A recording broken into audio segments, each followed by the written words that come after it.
Over to Washington, D.C. now, where it's Britain versus America, as the firebrand Congressman Marjorie Taylor Greene lashes out at the UK Foreign Secretary, Sir David Cameron. Well, he likened you to an appeaser to Hitler in not voting through funding for Ukraine. Are you an appeaser for Putin? I think that I really don't care what David Cameron has to say. I think that's rude name-calling, and I don't appreciate that type of language. And David Cameron needs to worry about his own country, and frankly, he can kiss my ass. This disturbing mental image was in response to Cameron's calls for US Republicans to support further aid to Ukraine. He said in an interview with The Hill, "I do not want us to show the weakness displayed against Hitler in the 1930s. Offensive. Cameron, who was once UK Prime Minister, has been on an international tour to drum up support for Ukraine. They will be watching in China. They will be watching in Iran. And every country around the world will be watching to say, are we, these Western countries, are we reliable allies? When we say we're going to back you, when we say you're right to resist aggression, when we say you're right to defend your country." Marjorie Taylor Greene posted on X, formerly Twitter, David Cameron should be concerned about the Nazis in Ukraine's army, the Azov Battalion. We're all sick of the absurd name-calling. It isn't going to bully me into funding the war in Ukraine. It's a bit of a 180 for the congresswoman who just last year said that she doesn't mind name-calling. We looked up some words that have been said about you. Okay. Crazy, Q-clown, Looney Tune, unhinged, moron. Pretty ugly stuff. Looks like the average troll in my Twitter feed, so I don't really care. You're used to it. So I don't let name-calling bother me or offend me. I just don't. This is not the first time that Marjorie Taylor Greene has caused trouble. Here she is, interrupting Biden at the 2023 State of the Union address. Anybody who doubts it, contact my office. I'll give you a copy.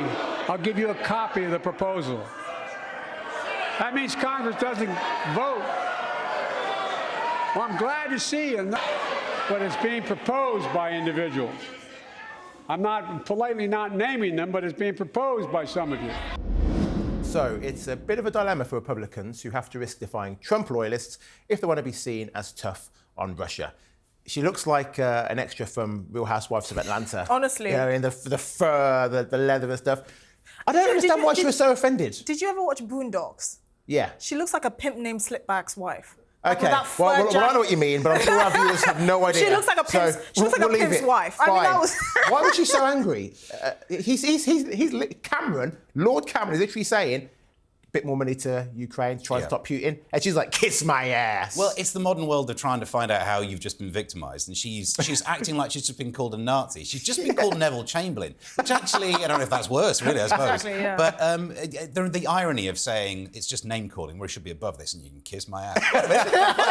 Just not the thing. Yeah. You'd say they're like, plus, she used to run a gym company or something, so I'm not sure an invitation to kiss her ass is that much of a punishment. There are worse bottoms, is what I'm saying. There are definitely worse bottoms. I mean, the thing is, she is a caricature of basically what a politician should be. I know there are cultural differences because we're talking about this. This kind of woman could never be in British politics because we actually see this sort of behaviour and these outbursts as too immature and too crass to be a public servant. But in the US, it's seen as some sort of, you're showing grit and spirit and all of that. Fine, I'm not going to tell them how to select their politicians.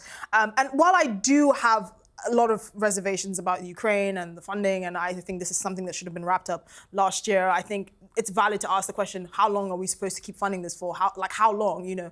These countries are allegedly in debt. We have our own problems, infrastructure is falling apart, homelessness and all of that, but we somehow have $60 billion to send to Ukraine. I think that's a valid point. But it's unfortunate that these valid points are being lost or being trying to be made by people like that who take the conversation into an unhelpful realm. I don't understand why she should ask Lord Cameron to kiss her ass. I mean, I don't think there's much ass there for him to kiss anyway. But it distracts from the actual conversation because it makes people that have legitimate concerns look like children, right? If you're going to make the case that actually I don't want to fund this Ukrainian war, or I don't think that the taxpayers' money should be tied to the Israeli war in Gaza or Ukraine or whatever, you should find mature people, better mascots to make that case as opposed to these childish outbursts. Can you imagine Rees-Mogg saying to Corbyn, Kiss my ass. It'd be in Latin, or it'd take so. I cordially invite you, if you would be so kind as to place your lips upon my. Come on, mate. We've all got a lot of stuff to do. But I think you made an amazing point about how the question should be allowed to be asked. Yeah, of course. On both sides, you should be able to ask, "What about more funding?" or "Why are we still funding it?" without the person who hears the question being offended at the presence of the question. How dare you say that? You've called me a Nazi. We should never speak again. No, questions lead to debate, and then you get somewhere. On the Ukraine point, I've always made the point that they should have been wrapped up last year. The reason for that is because when you go into an election year, the motivations for stopping it or for negotiating it are all based on an electoral outcome. So actually, you end up getting the worst deal possible for both sides. So for instance, if Putin thinks that Trump is going to win, he's probably going to try and negotiate a better deal on his side and all of that. There's the incentives to actually make a long-lasting, peaceful negotiation are diminished in an election year. I don't have a problem saying, actually, we don't want to encourage Putin to invade other parts of Europe. There should have been a bulwark. Actually, there should have been something done after he invaded Crimea in 2014, but that's long and gone. But now we're actually saying, when is this going to, time's up, okay? Like, inflation is through the roof. We have real legitimate problems. Can we actually use our money for our citizens? And then you have people like Marjorie Taylor Greene reducing the conversation to kiss my ass. Yeah, but there are legitimate concerns from some quarters that there are Nazis.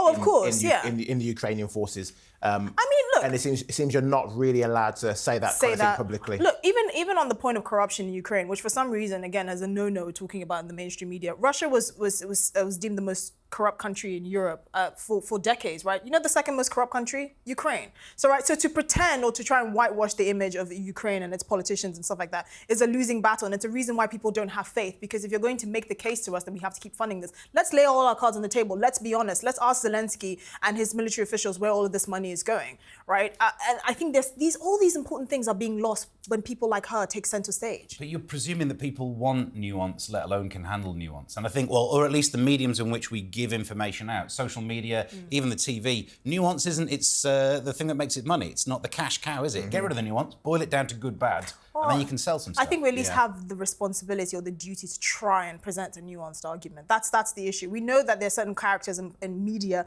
that always take up the oxygen in the room. Trump, Marjorie Taylor Greene, people that say bombastic, inflammatory things. But at the end of the day, it still boils down to our hard-earned money is going towards this. Can we at least have space where we can talk about it, where the adults are in charge and we don't have to encourage this sort of behaviour? I saw some criticisms about Zelensky online as well. The fact that he always wears army fatigues, but he's not actually going onto the front line. He's sat in an office. He could be wearing a suit. Yeah. You know what I mean? Although like members of All Saints did that as well.